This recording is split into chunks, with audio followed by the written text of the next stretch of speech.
Si ustedes les preguntan en su examen unidad estructural más importante del sistema nervioso, ¿qué dirían? Ahí en su examen dice unidad estructural más importante. Ajá. Y si les preguntan unidad funcional más importante del sistema nervioso, ya no estructural, sino funcional. ¿Qué dirían? Ajá, red neuronal. Esa es la fija. Al menos, si no recuerdo, eso me vino en mi examen. Es la fija que el doctor menciona. Eso ténganlo en consideración. Puede ser fija también en su examen. Si es el doctor Cebreros, probablemente lo diga. Entonces, las neuronas, como visualizan aquí, tienen diferentes partes. Principalmente tienen funciones de recibir, integrar y transmitir. Eh, las dendritas se encargan principalmente de recibir la información o el potencial de acción que ha llegado desde una neurona anterior. Gracias a sus prolongaciones que son cortas y múltiples y ramificadas, permiten captar o hacer sinapsis con muchas otras neuronas. eh, y finalmente transmiten el impulso a lo que vendría a ser el cuerpo celular, al pericardio o al soma de la neurona.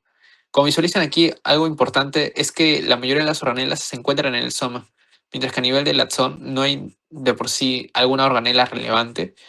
El axón está compuesto de neurofilamentos, microtúbulos, que por aquí, por esos microtúbulos, se da lo que vendría a ser el transporte anteroplasmático como retroplasmático. Eh, Mencionarles ello porque muchas veces las personas creen de que en el axón hay mitocondrias, organelas. No, como tal no hay. Lo que hay es en sí microtúbulos, citoesqueleto. Aquí en el soma es donde se encuentran todas esas organelas. El cuerpo celular, que es donde se da la integración de la información. Aquí llega toda la información, se integra y bueno, a nivel de histología, los cuerpos de Neve son estructuras que se ven a nivel del soma, delimitado por el retículo endoplasmático rugoso, ya debido a que tiene ribosomas. Aquí se da la integración, esto es muy importante. Toda la información que llega de las dendritas se integra a nivel del soma. Luego tenemos el axón, que es en todo este axón donde va a discurrir o se va a transmitir la información. Es una prolongación larga, única, que conduce el impulso eléctrico desde el soma hacia la otra célula. Y hay algo importante, que el axón, su primera porción es una zona amielínica, no tiene mielina y se llama cono axónico. En el cono axónico es donde se da lo que vendría a ser el inicio de la transmisión de lo que vendría a ser la información. Es gracias a este cono axónico que se da el inicio del potencial eléctrico. Aquí es donde se da el potencial eléctrico que finalmente va a discurrir por todo el axón de forma saltatoria. Eso es importante.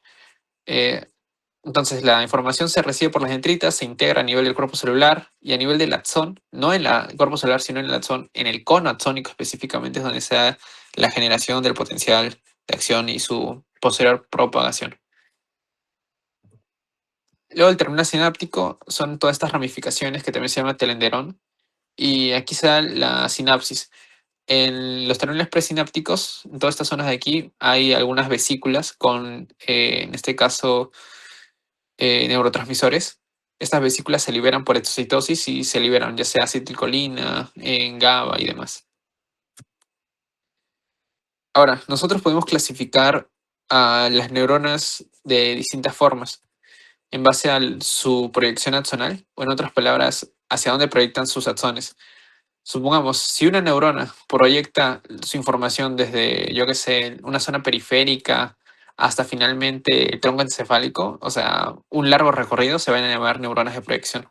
Usualmente estas neuronas de proyección van de una zona cerebral, van a una zona cerebral distante, o sea, van a ser bien largas, con una gran longitud. Un ejemplo de esto es la célula del ganglio dorsal, lo que les mencioné a nivel de la médula espinal, que había un ganglio en la raíz dorsal. Ya este es un ejemplo de neurona de proyección. Hay otras que son interneuronas, que son netamente neuronas que permanecen en una misma zona del cerebro, por ejemplo, ya sea a nivel de la corteza cerebral o ya sea a nivel del bulbo olfatorio. Esas interneuronas son relativamente pequeñas. Un ejemplo son las células bipolares retinianas a nivel de la retina, o también las células bipolares de Schultz, que son las neuronas que permiten transmitir bueno, convertir la información olfatoria, en información eléctrica. Luego podemos clasificarlo en base a su geometría dendrítica, o sea, la estructura que va a tomar su soma. Pueden ser neuronas piramidales o estrelladas. Piramidales principalmente cuando tiene una forma piramidal, como le dice su nombre. Son más de esta forma, y un ejemplo son las neuronas piramidales a nivel hipocampal, las que se encargaban del aprendizaje y la memoria. Y luego tenemos las neuronas estrelladas. Como tal, estas tienen una forma de estrella, y un ejemplo de esto son las células estrelladas corticales, o sea, las que se encuentran a nivel cortical. Son ejemplos que les menciono y de subclasificaciones. Luego tenemos por el número de procesos que cada una puede tener. En este caso tenemos neuronas unipolares, que esta también es esta de aquí, la célula de ganglio dorsal es una neurona unipolar, o también se le llama pseudounipolar. Las neuronas bipolares, que son interneuronas per se, con la célula bipolar retiniana o la célula bipolar de Schulz, y también neuronas multipolares como una neurona piramidal o estrellada. Mencionarles que estas clasificaciones que les pongo aquí no son como tal excluyentes. Una neurona, como han visto, puede ser tanto una neurona una interneurona, también puede ser a la vez una neurona bipolar o bipolar, o como también una neurona piramidal. No son, esa clasificación no es excluyente. Eso como dato también. Ahora, entrando a las células gliales, les pregunto, chicos, eh, neuronas y células gliales, ¿cuál hay más? ¿Hay más neuronas que células gliales o son iguales o hay más gliales que neuronas? ¿Alguno sabe?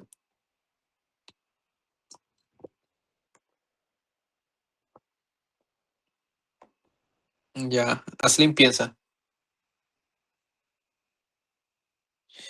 Hay más gliales. Ajá, hay más gliales. O sea, si contamos todas las células gliales y comparamos el número de las células gliales con respecto a las neuronas, hay mayor cantidad de células gliales que neuronas.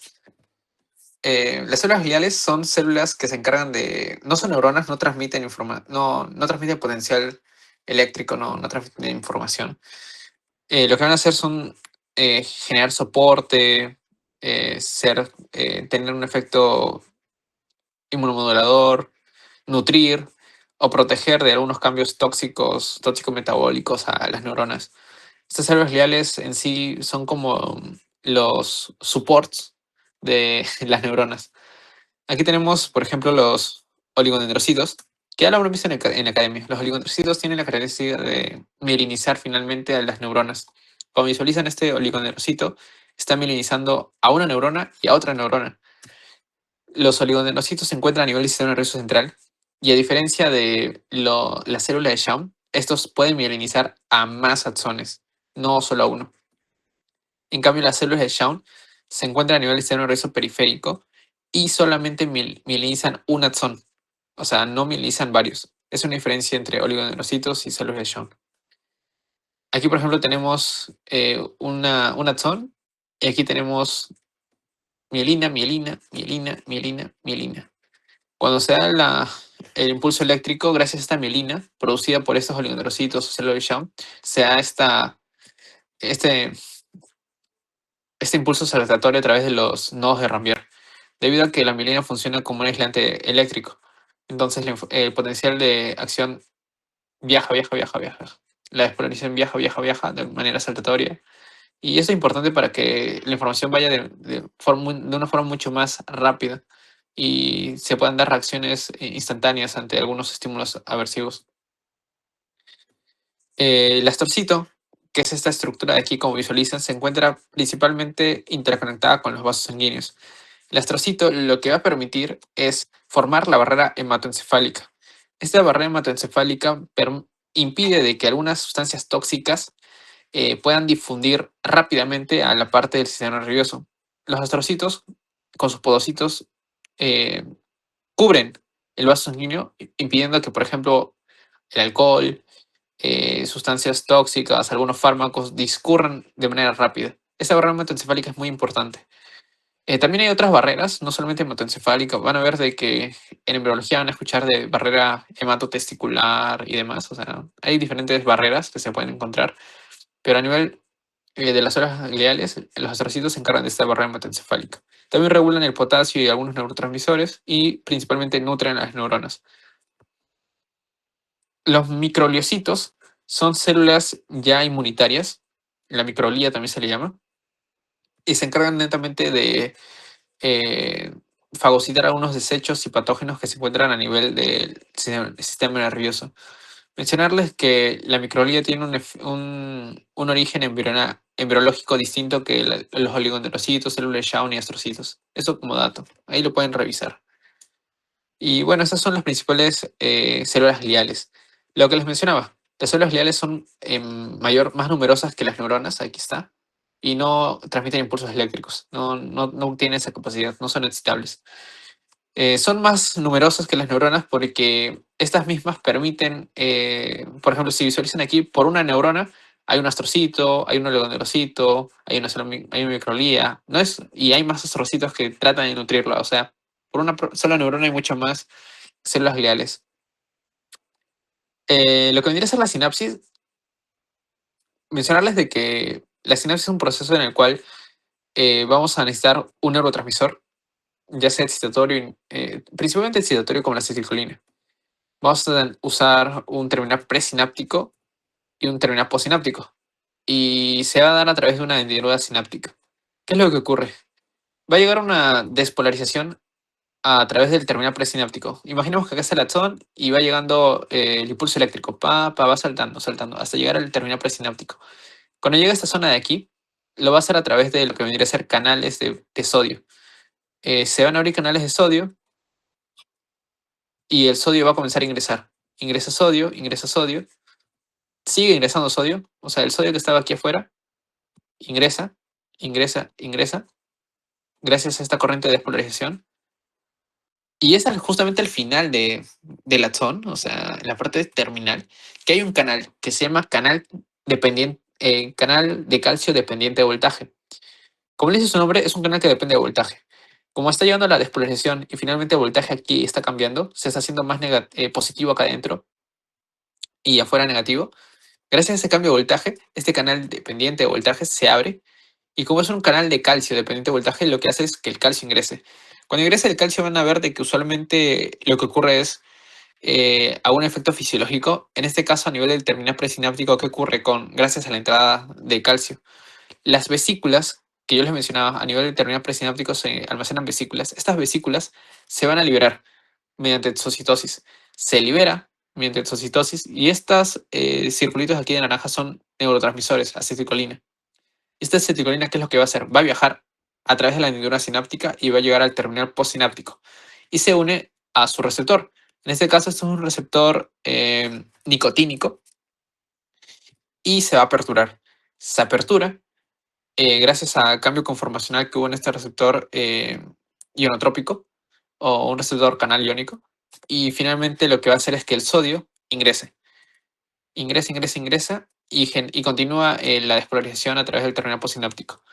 Mencionarles que estos iones de aquí, sodio, por ejemplo, que acá está ingresando sodio, varía porque hay, por ejemplo, hay otro neurotransmisor que es la GABA, GABA, ácido gamma aminobutírico, y la función de ese es principalmente unirse a su receptor GABAérgico y lo que hace es no ingresa sodio, sino ingresa cloro y genera no una despolarización, sino una hiperpolarización. Aquí más o menos lo mencionaremos. Hay neurotransmisores, algunos excitatorios como el glutamato, que es el principal neurotransmisor excitatorio del sistema nervioso central, con receptores NMDA y AMPA. También tenemos el GABA, que es un neurotransmisor inhibitorio, es el principal del sistema nervioso central, o sea, a nivel del cerebro y médula espinal, el GABA es el principal neurotransmisor inhibitorio, inhibe principalmente. Y tiene receptores, se describen tres, GABA A, GABA B y GABA C. Acá les dejé GABA A y GABA B, que son receptores metabotrópicos. Acetilcolina, que es un neurotransmisor tanto del sistema nervioso central como periférico, lo van a escuchar siempre, la acetilcolina, acetilcolina, acetilcolina, y está relacionado con la memoria y la contracción muscular. Yo les mencionaba de que estos eran receptores nicotínicos. Hay otros receptores que tiene la acetilcolina. Tiene receptores nicotínicos y tiene receptores ¿Alguien sabe cuál es el otro tipo de receptor de la acetilcolina? ¿De casualidad? Lo habrán escuchado en fisiología muscular. Muscarínicos, allá. Muscarínicos. Nicotínicos, muscarínicos. Y bueno, principalmente ellos. Aquí tenemos receptores nicotínicos. A nivel de la placa motora se encuentran los muscarínicos. Mencionarles que estos neurotransmisores pueden tener distintos receptores, como a la vez estos receptores pueden ser estimulados por distintos ligandos o neurotransmisores. Luego tenemos la glicina, que a diferencia del GABA, es el principal neurotransmisor inhibitorio del sistema nervioso periférico. GABA y glicina son similares, solamente que uno actúa a nivel del sistema nervioso periférico y otro a nivel del sistema nervioso central. Bueno, ¿alguna consulta hasta aquí, chicos?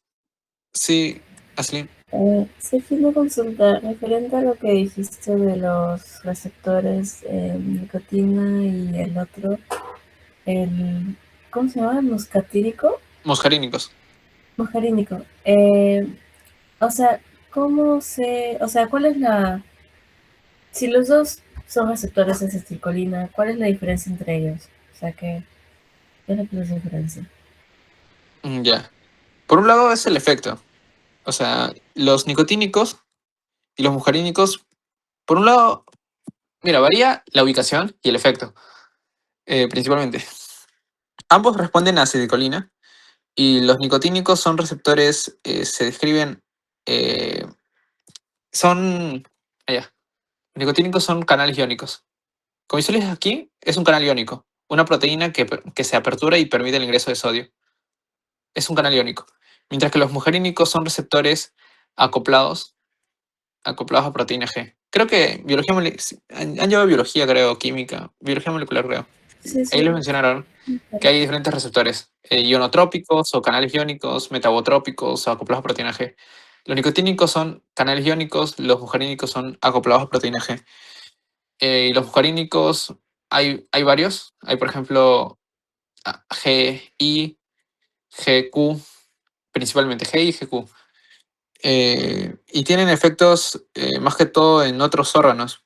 Los nicotínicos se encuentran principalmente a nivel de los ganglios autonómicos, a nivel de la parte de la unión neuromuscular. Y los muscarínicos, disculpen. Los nicotínicos se encuentran aquí y también a nivel de la placa neuromuscular. Los muscarínicos sí se encuentran en otras zonas. Los muscarínicos se encuentran en corazón, en vaso sanguíneo, en bronquio. ¿Vale? Y la diferencia es principalmente que uno es ionotrópico y otro es metabotrópico. Pero al menos para neuro, solamente céntrense en esto, en los nicotínicos, no en los muscarínicos. Los muscarínicos al menos no lo van a ver ahora, lo van a ver en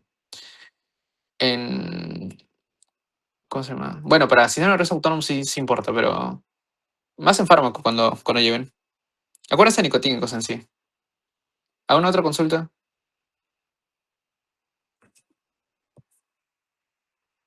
Ya. Eso es más o menos esta parte. Yo les diría que se acuerden principalmente estos neurotransmisores, esos cuatro. Principal excitatorio, glutamato. Inhibitorio, sistema nervioso central GABA, sistema nervioso periférico glicina. En la parte de... Ah, ya, eso también, las células gliales, acuérdense cada uno, lo más relevante.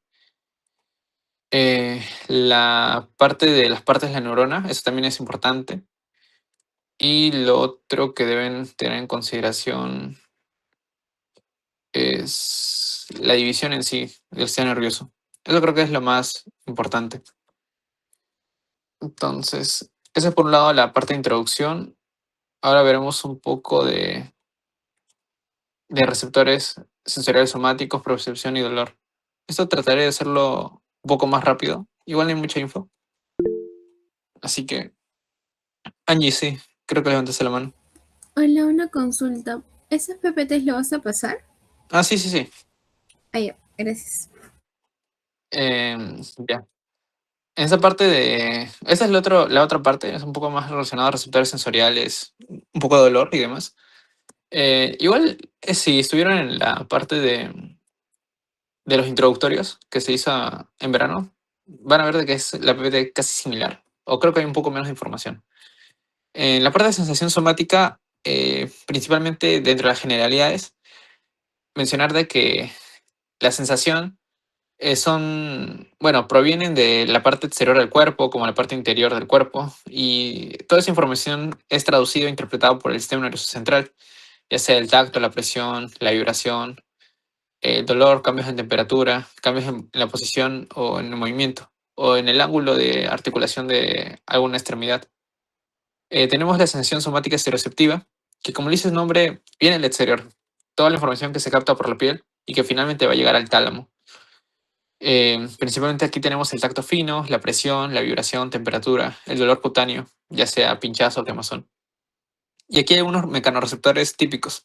Meissner, Merkel, Pazzini, Ruffini y algunas terminaciones libres relacionadas con el dolor y temperatura. Luego tenemos la sensación somática propioceptiva. Esta permite identificar en qué posición están nuestras articulaciones sin que nosotros las estemos visualizando. Por ejemplo, la posición, el movimiento, la tensión muscular o el sentido de fuerza y carga permiten que nosotros podamos identificar la posición de estas mismas. Aquí hay unos receptores como el uso neuromuscular, el órgano tenioso de Golgi y receptores articulares que se encuentran, como dice su nombre, a nivel de las articulaciones. Y luego tenemos la sensación somática visoreceptiva, que viene de los órganos internos. Esto es, por ejemplo, cuando hay distensión de alguna víscera, distensión de intestino, distensión de apéndice, todo ello genera una sensación, principalmente a veces de dolor. La sensación somática visceroceptiva suele ser difusa y también suele haber cambios químicos locales como de pH isquemia que resultan en alguna sensación de dolor. Como les mencioné, el dolor visceral, por ejemplo, de páncreas, dolor de apéndice, suele ser difuso, no suele ser un dolor localizado. Y eso más que todo como dato. Entonces, ya entrando a lo importante, vamos a tocar mecanorreceptores, termorreceptores, nociceptores y receptores, bueno, y propioceptores. Y luego hablar un poco de de las vías sensitivas. La del dolor y tacto y disculpen, la vía termoanalgésica y la perceptiva. Bueno, mencionarles que dentro de los mecanorreceptores que tenemos, estos son estructuras especializadas que se encuentran a nivel de la piel, ya sea la glabra o la piel pilosa. Estos mecanorreceptores responden ante estímulos físicos y traducen la información física en información eléctrica. Por ejemplo, aquí tenemos uno de los mecanorreceptores más estudiados, que es el corpúsculo de Pacini, debido a su gran tamaño en comparación a los otros mecanorreceptores. El corpúsculo de Pacini se describe de que es un mecanorreceptor encapsulado. Como visualizan aquí, es como si fuera una cebolla y en el centro tiene como que una terminación. Esa terminación es el mecanorreceptor y está todo encapsulado por distintas capas. Se describen que puede haber de 20 a 70 láminas. Y entre lámina y lámina hay líquido. Este mecanorreceptor se encuentra sobre todo a nivel de la piel, tanto con pelo como sin pelo. La piel sin pelo se llama piel glabra. Y bueno, ¿cuál es la principal función del corpúsculo de Pacini? Detecta vibraciones de alta frecuencia, 200-300 Hz. Es el mecanorreceptor que detecta las vibraciones más elevadas. ¿Y cómo es que lo detecta? Pues primero vamos a ver unos gráficos que ejemplifican cómo es que detecta los cambios de estímulo este mecanorreceptor. Por ejemplo, acá vemos el potencial extracelular del mecanorreceptor, cómo es que va a viajar la información desde este mecanorreceptor o cómo es que va a interpretar. Y aquí vamos a ver cómo se da el estímulo. O sea, aquí vamos a ver el estímulo que se está haciendo y aquí qué es lo que está sensando, detectando el mecanorreceptor. Entonces, supongamos que yo realizo un estímulo breve, de esta forma. Supongamos que puede ser, coloco mi dedo aquí y lo quito. Coloco mi dedo y lo quito. El mecanorreceptor lo sensa de esta forma. Lo sensa. Uy, disculpen. Lo sensa así. Yo estimulo un momento y sensa todo esto. Hay un cambio en el potencial de membrana del mecanorreceptor. O sea, en otras palabras, el mecanorreceptor lleva esta información. cuando hay un estímulo breve. Ahora, supongamos que yo hago un estímulo rápido. En vez de colocar mi dedo y sacarlo, ahora lo coloco y lo mantengo ahí. O sea, mantengo presionado. Yo hago esto, mantengo presionado. Presionado, presionado, presionado y dejo de presionar. Este mecanorreceptor va a sentir o va a detectar el estímulo al inicio, cuando empecé a presionar y cuando dejé de presionar. ¿Por qué razón ocurre esto? Porque este mecanorreceptor de Pacini es un mecanorreceptor de adaptación rápida. Se dice que son de adaptación rápida porque responden a cambios de movimiento. Cuando hay cambios de movimiento rápidos, detectan ello. Pero como están visualizando aquí, es netamente mi dedo presionando constantemente. Por esa razón solamente detecta al inicio y al final. Lo bueno de este mecanorreceptor es que si yo hago varios estímulos así breves, o sea, presiono, dejo de presionar así de manera rápida, el potencial del mecanorreceptor va a ser de esta forma, oscilante, va a ser fásico. O sea, es un buen mecanorreceptor para estímulos cortos y de poco periodo. En otras palabras, es un mecanorreceptor especializado para la vibración. Esa es la explicación. Y se llama un mecanorreceptor de adaptación rápida. Y es el corpúsculo de Pacini. Luego tenemos el corpúsculo de Meissner. El corpúsculo de Meissner es un mecanorreceptor, en este caso también encapsulado. También es un mecanorreceptor de adaptación rápida. Es por esa misma razón de que también permite sensar la vibración, pero también lo hace, pero esto lo hace a nivel de baja frecuencia. Ya no tanto a 200, 300 Hz, sino a 50, 100 Hz. Y esto principalmente se encuentra a nivel de la piel glabra, o sea, en la palma de las manos, la piel sin pelo. Lo importante, al menos del corpúsculo de Meissner, es de que va a estar relacionado con el tacto fino. O sea, si les preguntan qué mecanorreceptor se encarga del tacto fino, el tacto discriminativo, poder identificar texturas de objetos, ustedes responden corpúsculo de Meissner. Y luego tenemos el corpúsculo de Ruffini. ¿Alguno sabe la función del corpúsculo de Ruffini? En academia habrán escuchado. Ruffini, Cross. ¿Alguna vez? Ajá. Al menos yo también cuando estaba en la academia me decían que Ruffini era calor, Cross era frío. Pero realmente, bueno, actualmente ya no se menciona ello debido a que la información que se usa en los libros de medicina al menos desfasan eso. Eso se describía hace años. Pero la información actual menciona que Ruffini ya no tiene esa función o se ha descubierto que realmente son las terminaciones libres las que se encargan de sensar los cambios de temperatura. Ruffini de por sí detecta los estiramientos de la piel, la rotación articular y la presión sostenida. Es un mecanorreceptor de adaptación lenta. Es por esa razón de que cuando hago, yo presiono la piel de esta forma, presiono un buen rato, este mecanorreceptor la forma en la que lo va a sensar es así. A diferencia de Pacini, que cuando yo presionaba constantemente, Pacini lo detectaba al inicio y al final. Como es un mecanorreceptor de adaptación lenta, permite generar una descarga de estímulos repetida de esa forma. Eso es lo importante. Entonces, si les preguntan función de Ruffini, ustedes dicen presión sostenida, o sea, permite identificar cuando hay presión sostenida. Y al menos esto de presión sostenida es útil para lo que vendría a ser el sistema Braille. Cuando los ciegos quieren leer mediante el sistema Braille, o sea, los que están trabajando principalmente son los corpúsculos de Ruffini. Luego tenemos los discos Merkel y el corpúsculos terminales o de Krauss, que realmente no se describe muy bien, al menos el libro no menciona que tenga una función así que digas wow específica. El libro menciona algo de intentaciones verticales horizontales. Les animaría a revisarlo, pero no es algo tan relevante. Los importantes son Pacini, Meissner y Ruffini. Y ya les mencioné. Pacini, vibraciones de alta frecuencia. Meissner, tacto fino, discriminativo. También vibraciones pero a baja frecuencia. Y Ruffini, presión sostenida, se aplica en lo que vendría a ser el sistema Braille. Ahora, vamos a tocar un poco sobre el campo receptor de los mecanorreceptores.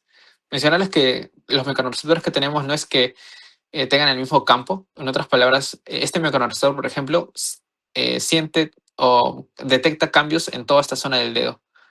al igual que este mecanorreceptor en toda esta zona del dedo. Mientras que otros tipos de mecanorreceptores detectan solamente en esta zonita de aquí, en esta zonita de aquí, en esta zonita de aquí. Son más específicos. No es que detecten en toda la zona. Entonces, por ejemplo, el corpúsculo de Pacini, que era un corpúsculo que se encarga netamente de la presión, de las vibraciones, tiene campos receptores amplios. Porque no es, simplemente detecta vibraciones, no necesita detectar en qué zona de la mano está ocurriendo. Mientras que los corpúsculos de Meissner, que eran el tacto fino, discriminativo, sí son mucho más específicos con sus campos receptores, son mucho más pequeños para ser mucho más, para detallar mucho más la información que está recibiendo. Entonces, ya terminamos con mecanorreceptores, pasamos a termorreceptores. Eh, los termorreceptores son receptores de adaptación lenta, a diferencia de Pazzini y de Meissner que eran rápida. Los termorreceptores son de adaptación lenta. Es por ello de que ellos sensan estímulos sostenidos en el tiempo y ellos son la temperatura principalmente. Esos termorreceptores, como aquí mencionan, son de adaptación lenta y detectan cambios de temperatura, ya sea frío o calor.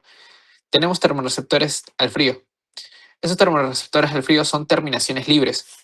En otras palabras, no es que tenga una estructura especializada al finalizar, sino simplemente es un nervio que llega a una zona y ya.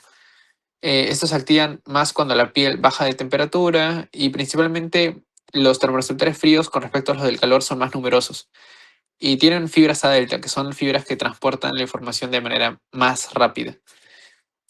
Los termorreceptores de calor son, son menos numerosos y principalmente transmiten la información a través de fibras C, que son fibras más lentas en comparación a las fibras A delta.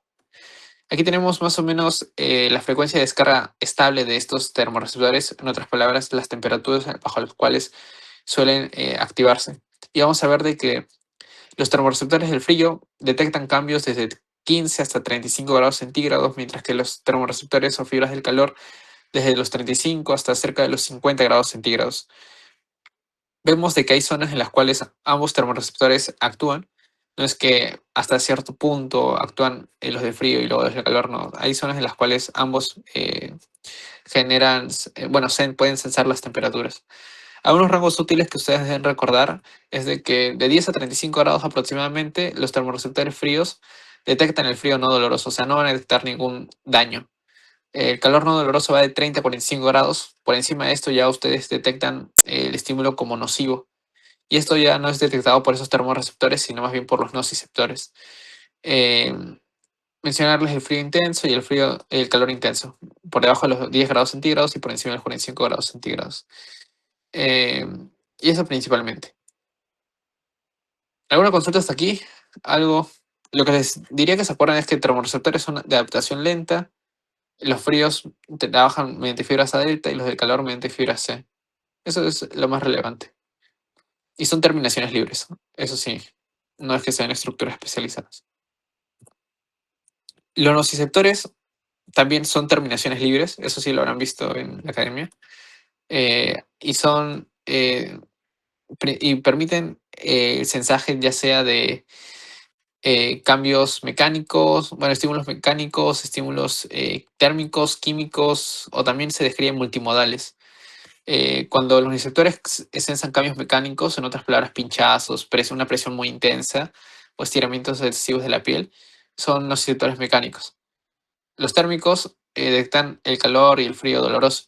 Los químicos, ya sea cambios en la concentración de hidrogeniones, el ATP liberado por la propia lisis de las células, bradicinina, que son péptidos inflamatorios, prostaglandinas también, histamina, serotonina, capsaicina y demás.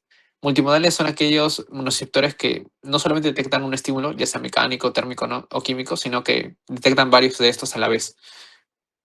Y aquí más o menos tenemos una ejemplificación de qué es lo que ocurre. En la piel, cuando hay un daño, en esta misma, hay una lesión, las células se lisan, se destruyen y pueden liberar unos péptidos, bradicinina, prostaglandinas, que finalmente van a tener un efecto en las terminaciones libres de los nociceptores.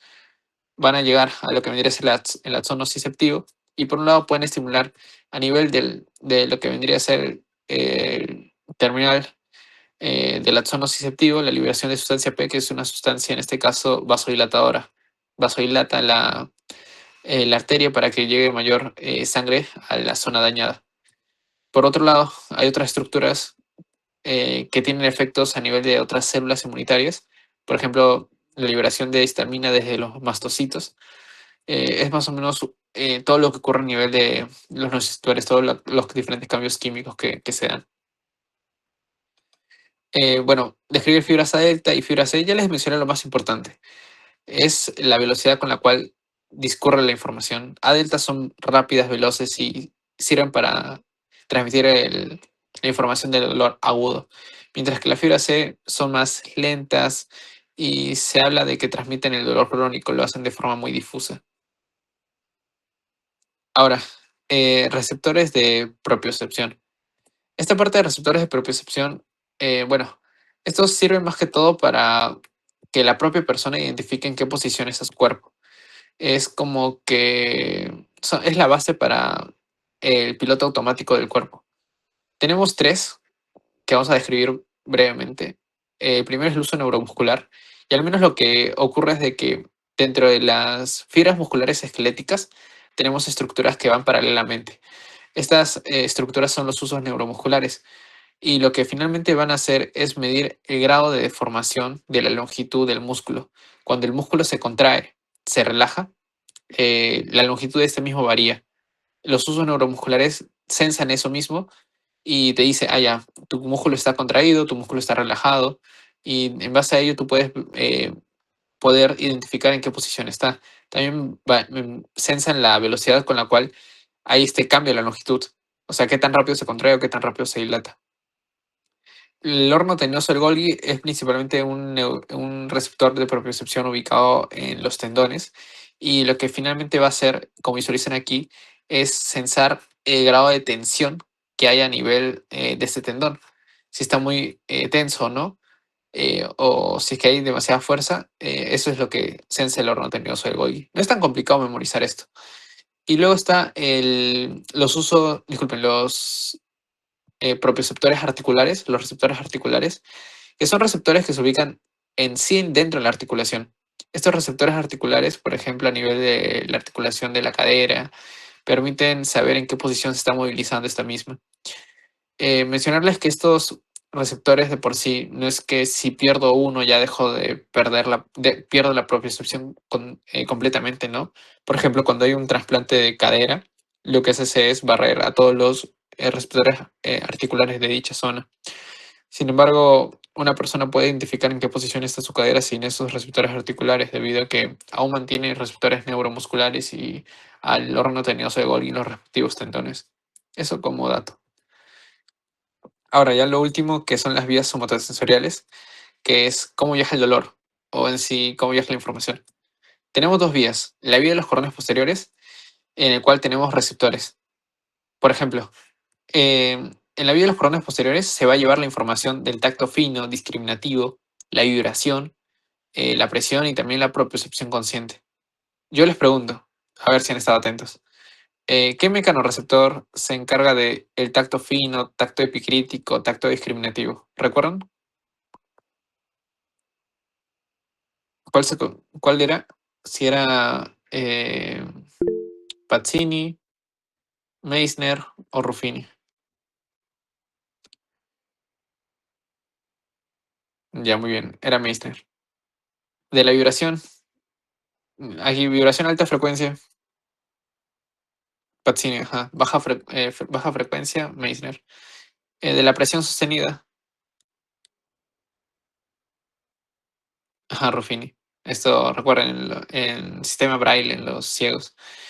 Y propiocepción consciente, pues lo que hemos visto o en último. Entonces, ahí más o menos vemos de que esos mecanorreceptores están relacionados con esta vía de los cordones posteriores. Esta vía de los cordones posteriores lo que va a hacer es de la siguiente forma. El receptor lleva la información a través de una primera neurona. Esta primera neurona es una neurona pseudo unipolar. Su axón se divide en dos, uno por este lado y otro por este lado. Y si se dan cuenta es justamente la neurona que les mencioné, la neurona del ganglio de la raíz dorsal. La información llega del receptor a la neurona, viaja, ingresa a la médula por la parte posterior, porque, como les dije, la información sensitiva va por la parte posterior, la motora sale por la parte anterior. llega a la médula, ingresa al asta posterior y luego va a lo que vendría a ser la parte posterior de la sustancia blanca de la médula, en esa zona de aquí. Estos fascículos son los fascículos de Gol y Burdak, o también son los cordones posteriores. A través de estos fascículos posteriores es que el axón de esta primera neurona asciende, llega al tronco encefálico y en el tronco encefálico va a hacer sinapsis a nivel del bulbo. Hace sinapsis con otra neurona, o sea, eh, hace así sinapsis con la otra neurona. Y finalmente esta neurona con la información decusa, o sea, si la información estaba en el lado izquierdo, llegó a la parte izquierda del bulbo y pasó al lado derecho. Al lado derecho. ¿En qué nivel dio esa decusación? A nivel del tronco encefálico. Asciende, llega al tálamo, que como les mencioné es la zona donde llegan todas las referencias, toda la información estereoceptiva. Y luego el tálamo da una prolongación, su axón, ¿hacia dónde? Hacia la corteza, donde está la cuarta neurona. Primera neurona, segunda neurona, tercera neurona y cuarta neurona. Entonces la información tuvo ese recorrido. Lo importante aquí que deben recordar es dónde se dio la decusación. ¿En qué parte se dio la decusación? En el tronco encefálico, a nivel del bulbo. Ahí es donde la información que entró del lado izquierdo pasó al lado derecho del sistema nervioso. Ahora, la vía espinotalámica anterolateral tiene su receptor y va a llevar información principalmente del dolor, temperatura y tacto grosero. En sí, aquí los receptores son terminaciones libres. Esas terminaciones libres, de igual forma, van a tener su primera neurona, que es la neurona de la raíz del ganglio dorsal. Pero a diferencia de esta de aquí que visualizan, que ascendía, esta no. Esta llega a la raíz posterior de la médula espinal y aquí es donde va a hacer sinapsis con la segunda neurona. Y esta segunda neurona que está en la raíz posterior de la médula espinal cruza hacia el otro lado de la médula, decusa y asciende. Asciende por la parte anterolateral. Aquí está mal, debió irse más por este lado y ascender, pero ustedes se lo imaginan. Decusa, pasa y asciende por la parte anterolateral. Asciende y en el tronco encefálico no hace sinapsis, o sea, no se conecta con otra neurona. Asciende y es en el tálamo donde hace sinapsis con la tercera neurona. Y luego con la cuarta neurona, que es a nivel de la corteza somatosensorial. Como visualizan, ambas vías llevan información sensitiva. Una lleva tacto fino, vibración, presión y percepción consciente, mientras que la otra lleva dolor, temperatura y tacto grosero. A la vía espinotalámica anterolateral también se llama vía termoalgésica, porque lo más importante es llevar temperatura y dolor. Entonces, estas son las dos principales vías somatosensoriales, las más importantes. Eh, Les diría de que se acuerden principalmente a qué nivel se da la decusación. Igual cuando llevaron neuro de seguro habrán revisado esto y habrán visto de que hay algunas patologías relacionadas a si hay daño de los corneas posteriores o si hay daño, una hemisección medular y demás. Entonces esto es principalmente la parte sensitiva de este repaso, mecanorreceptores y demás. De haber alguna duda, chicos, pueden hacerlo en estos momentos. De no ser así, estaremos terminando conmigo y a las 10:30 o en unos minutos le entrará Micaela.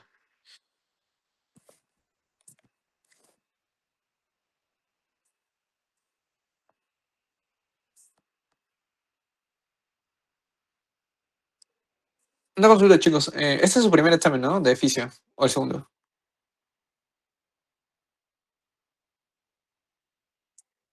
El segundo. ¿El primero cuál fue? ¿De Respi? ¿Y qué tal le fue? ¿Le fue bien o no vino ninguna que les dije?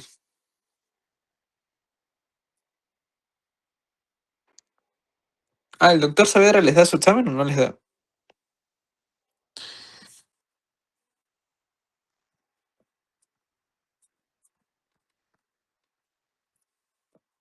Mm, a ver. Ah, ya. Igual siempre tratan de estudiar. Al menos creo que Respi es un poco maleado con. Si Saavedra se malea, se malea. Pero Neuro también. Severo, es que no sé si Severo se malea también, pero créanme de que hemato, cardio, eso sí es tranquilo. Los doctores sí no sé, no sé lo que. Endocrino tal vez un poquito, renal es plancha. Así que yo diría que tranquilos. Ah, ya.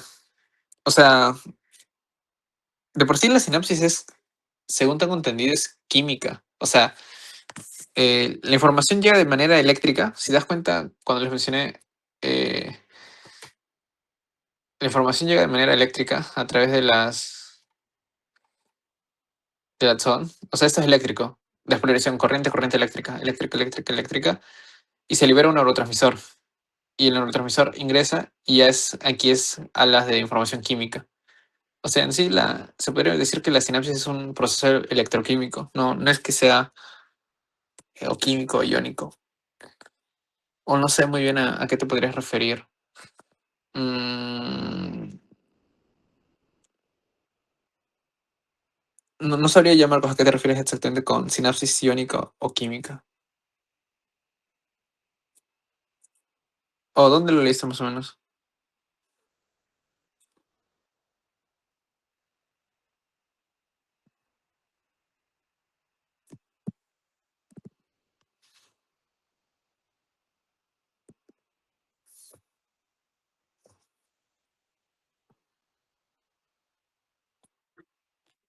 Sí, sí.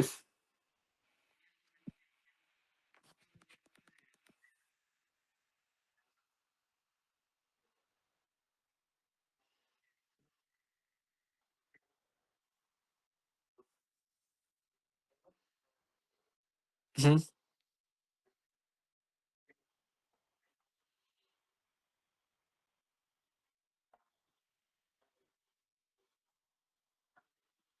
ujú.